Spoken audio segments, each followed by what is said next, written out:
મધ્ય ગુજરાતની અને વડોદરાની સૌથી મોટી સર સયાજીરાવ ગાયકવાડ એટલે કે એસએસજી હોસ્પિટલમાં 9 ફેબ્રુઆરી 2022માં એડિક્શન ટ્રીટમેન્ટ ફેસિલિટી એટલે કે નશામુક્ત કેન્દ્રની શરૂઆત થઈ હતી. નશામુક્ત ભારત મિશન અંતર્ગત આ કેન્દ્રની શરૂઆત થઈ હતી, જેમાં હાલ 4 લોકોનો સ્ટાફ કામ કરે છે. આ કેન્દ્રમાં વ્યસન કરતા દર્દીઓને સારવાર આપવામાં આવે છે, એમની કાઉન્સેલિંગ કરવામાં આવે છે અને એમને દવાઓ ઉપલબ્ધ કરાવવામાં આવે છે. છેલ્લા 4 વર્ષથી કાર્યરત આ કેન્દ્રમાં અત્યાર સુધી 1200 દર્દીઓ અહીંયા સારવાર માટે આવ્યા, જેમાંથી 4 મહિલાઓ અને 4 બાળકો પણ વ્યસનના ચપેટમાં હતા. સૌથી વધુ કેસ અહીંયા દારૂના નશા, ગાંજાના નશા અને અન્ય એવા નશાઓના આવે છે. આ તમામ દર્દીઓમાંથી અહીંયા સારવાર લઈને 20% દર્દીઓનું વ્યસન છૂટી ગયું છે. મેડમ, મારું નામ ડૉક્ટર મહેશ છે. હું ડિપાર્ટમેન્ટ ઓફ સાયકેટ્રીમાં અસિસ્ટન્ટ પ્રોફેસર તરીકે કામ કરું છું. આ સેન્ટર એસએસજી હોસ્પિટલમાં ડિપાર્ટમેન્ટ ઓફ સાયકેટ્રીના અંડર ચાલે છે. અને આ સેન્ટર 2022માં આપણે ઇન્ડિયામાં ટોટલ 22 સેન્ટર ઇનોગ્રેટ થયા તે દિવસે આ જે છે નશામુક્ત ભારત અભિયાનના અંતર્ગત આવે છે. નશામુક્ત ભારત અભિયાન 2022માં આપણે હોમ મિનિસ્ટ્રીથી ચાલુ કરેલું. એના અંતર્ગત 22 સેન્ટર ઇન્ડિયામાં ચાલુ કરેલા. 9 ફેબ્રુઆરીના એમાં આપણો એક સેન્ટર હતો, બરાબર. આમાં 3 સેન્ટર હતા ગુજરાતના, એમાં બરોડા, જામનગર અને મહેસાણા. એ ફેબ્રુઆરીમાં ચાલુ કરેલા છે અને ત્યારથી આ સેન્ટર ચાલે છે. આ centre addiction treatment facility ATF નામથી ઓળખાય છે, બરાબર. અને બરોડામાં આ સેન્ટરમાં બેસિકલી જે સ્ટાફ છે એ બી એમ્સ થ્રુ રિક્રુટમેન્ટ કરવામાં આવે છે અને દવાઓ અને ટ્રીટમેન્ટની જે સગવડ છે એ બી AIIMS all India AIIMS new Delhi તરફથી આપવામાં આવે છે.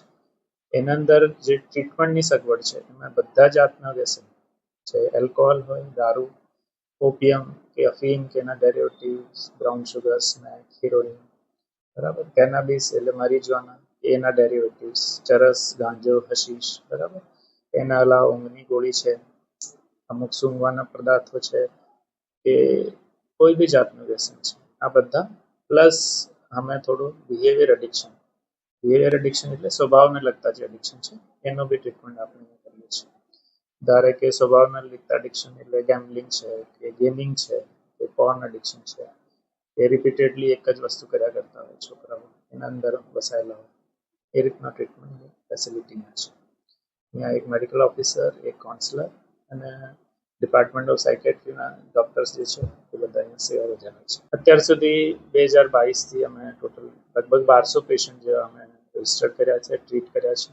એમાં આપણે બરોડાનો જે પેટર્ન છે, બરોડામાં અમે આમાંથી 60% પેશન્ટ એલ્કોહોલ એટલે દારૂ, દેશી દારૂ એ તાડી એને લગતા છે. બાકી 30% પેશન્ટ જે છે ઓપિયમ એના ડેરિવેટિવ એટલે ઓપિયમ એટલે અફીમ, ગાંજો, અફીમ કે આર્ટિફિશિયલ ઓપિયમ, हीरोइन, स्मैक और पीस, ठीक है. એના અલાવા જે કોડીન, કફ સિરપ છે એ બધા બી ઓપિયમની અંદર જ આવે છે. એમાં અમે 100 જેવા પેશન્ટ કેનાબિસ એટલે આપણે મેરિજવાના જેને આપણે લોકલ ભાષામાં જોઈન્ટ કહે લોકો યા હેમ્પ કહે, ઓકે, દેટ ઇઝ કેનાબિસ. એના અલાવા અમુક પેશન્ટ અમે બરોડામાં મેથ જે આપણે કહીએ ક્રિસ્ટલ મેથ જે છે, જે સ્ટિમ્યુલન્ટ છે બેસિકલી, એના પેશન્ટ બી અમે જોયા છે. 30-40 પેશન્ટ એવા છે. પછી ઇન્હેલન્ટ અમુક નાના છોકરાઓ જે સૂંઘતા હોય, પછી ફિમેલમાં બી અમે 5-6 ફિમેલ એવા જોયા છે જે એલ્કોહોલના એડિક્ટ હતા, એમનો ટ્રીટમેન્ટ કર્યો, દાખલ કર્યો, એ બી ટ્રીટ કર્યા છે. તો આ સેન્ટર છેલ્લા 3 વર્ષથી આ રીતની સુવિધાઓ આપી રહ્યો છે. મોસ્ટ ઓફ ધ ટ્રીટમેન્ટ અહીંયા જે બી ટ્રીટમેન્ટ છે એ government of Gujarat and all India AIIMS through જે બી દવાઓ છે બધી ફ્રી ઓફ કોસ્ટ છે. ઇવન જે કાઉન્સેલિંગ છે, થેરાપી છે એ બી ફ્રી ઓફ કોસ્ટ છે. તો બધા અહીંયા લાભ લઈ શકે. આ કેન્દ્રમાં તમામ દવાઓ એમ્સ ઇન્ડિયા દ્વારા ઉપલબ્ધ કરાવવામાં આવે છે. ઉલ્લેખનીય છે કે 2022માં જ્યારે કેન્દ્રોની શરૂઆત થઈ હતી ત્યારે ગુજરાતમાં એક કેન્દ્રની શરૂઆત વડોદરાની એસએસજી હોસ્પિટલમાં પણ થઈ હતી.